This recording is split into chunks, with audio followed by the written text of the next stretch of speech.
The last house on the left thriller drama horror combined film 2009 में release हुई थी। इस फिल्म को IMDb में 10 में से 6.6 मिला है और 42% मेटाक्रिटिक है। इस फिल्म में एक परिवार एक अनजाने ग्रुप की मदद करते हैं, पर उनको ये पता नहीं था कि वही लोग उनकी बेटी को असॉल्ट करके उनके पास आए हुए थे। बाद में उसके बाद उनको जब उन लोगों की असलियत पता चलती है, तभी वो परिवार उन लोगों से बदला लेते हैं। तो कहानी की शुरुआत दो लोग जो कि पुलिस थे एक मुजरिम को लेके जा रहे होते हैं। रास्ते में वो दोनों बात करके जा रहे होते हैं, तभी ट्रेन की लाइट रेड होती है और वो रुकते हैं। उसी वक्त वहाँ और एक गाड़ी आकर पुलिस वाली गाड़ी पे चढ़ा देती है। दूसरी गाड़ी से क्रूग नामक उस कैदी को बचाने के लिए सेडी नामक एक लड़की और फ्रांसिस आते हैं। बेरहमी से सेडी एक पुलिस वाले को गोली मार देती है और क्रूग भी दूसरे पुलिस वाले को कार के बेल्ट से गला घोंटकर मार देता है। सीन चेंज होता है स्विमिंग पूल में, जहां मेरी नामक एक लड़की प्रैक्टिस कर रही होती है। उसकी माँ भी वहीं पे होती है, जिनका नाम एमा था। वो दोनों वहां से चले जाते हैं। दूसरी और मेरी के पिता जॉन के बारे में हम दिखाया जाता है, जो कि पेशे से एक डॉक्टर थे। वो तीन लोग मिलके लेक साइड छुट्टियां मनाने के लिए जाते हैं। जॉन और एमा घर में रहते हैं और मेरी गेस्ट हाउस में जाके रहती है। तभी हमें वहाँ बेन के बारे में बताया जाता है, जो कि मेरी का बड़ा भाई था, जो कि 1 साल पहले उसकी मौत हो गई थी। मेरी उसके गम में दुखी थी। फ्रेश होकर मेरी एमा और जॉन के पास जाती है, जहाँ वो उन लोगों को गाड़ी की चाबी मांगती है अपनी दोस्त पेज से मिलने के लिए।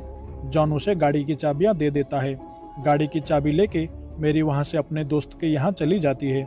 पेज और मेरी मिलते हैं, बेन के बारे में याद करती है। तभी वहाँ जस्टिन शॉपिंग कर रहा होता है। पेज उसे बात करती है और जस्टिन, पेज और मेरी जस्टिन के घर में जाते हैं।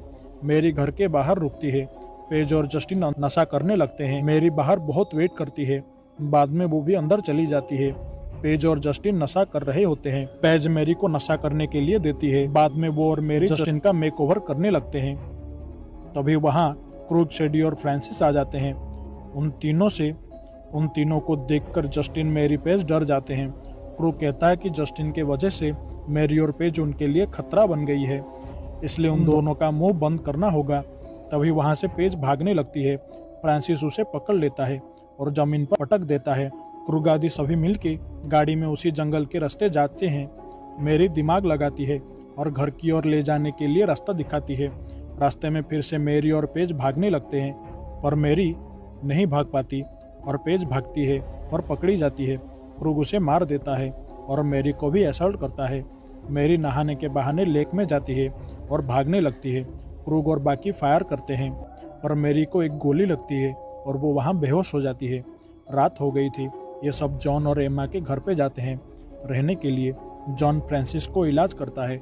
वो सब बात करते हैं। तभी जस्टिन को मेरी के बारे में पता चलता है कि मेरी जॉन और एमा की बेटी है। वो बहुत दुखी होते हैं। एमा उन लोगों को गेस्ट हाउस में रुकने के लिए कहती है। वो सब लोग वहाँ से जाते हैं और आराम करते हैं। एमा और जॉन को साउंड सुनाई देती है। तभी उनको मेरी जमीन पे पड़ी हुई दिखाई देती है। जॉन मेरी को बचा लेता है और वो सब लोग जान पाते हैं कि इन सभी ने मिलकर मेरी की यह हालत की है। एक एक करके सबको मारने लगते हैं। फ्रांसिस को चाकू मारती है एमा। जैसे तैसे फिर से अटैक करता है उस पे। पानी में डुबाकर जॉन और एमा फ्रांसिस को मार देते हैं। सेडी को एमा गोली मार देती है और क्रूग और जॉन में लड़ाई होती है और जस्टिन की वजह से जॉन क्रूग को मार देता है। सुबह होती है और वो सब लोग वहां से जाने लगते हैं। यहीं पे फिल्म खत्म होती है।